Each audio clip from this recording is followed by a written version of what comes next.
করি না সুন্দর করো শখের মোরগটা জবাই করে দিলাম।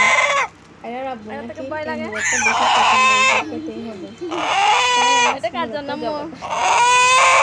এরা জানেই না মোরগটাকে জবাই করবে দিব লাফালাফি করতেছে মনে করছে মিমি ধরছে কিন্তু জবাই করবে যে ও বুঝতেই পারেনি।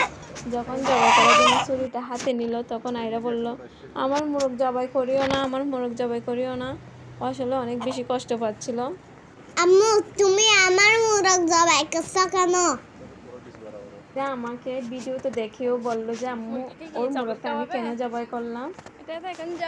আমারও কষ্ট লাগতেছে, মোরগটা অনেক বড় ছিল, খেতে দারুণ হবে, এই জন্য জবাই করে দিলাম। আসলে আমার মায়ান তো মাছ খায় না, আর মায়ানের জন্য আমার সব সময় মাংসের প্রয়োজন হয়, এই জন্য মোরগটা জবাই করে রেখে দিলাম। কিছু রান্না করলাম, কিছু রেখে দিলাম, কারণ আমাদের অত বেশি খাওয়ার মানুষ নাই, আমরা 4 জন মানুষ, বেশি বাসি খাবার আমরা খাই না, এক বেলায় খাই। আমার অল্প রান্না করে খাওয়াটাই ভালো লাগে, বেশি একসাথে রান্না করাটা আমার পছন্দ না।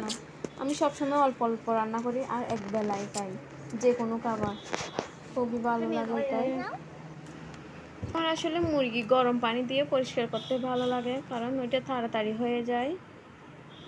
আর দেশি মুরগির চামড়াগুলো একটু আমি নিই কয়েকটা, কারণ এগুলো মজা হয়, অন্যগুলো তো চুলে ফেলি।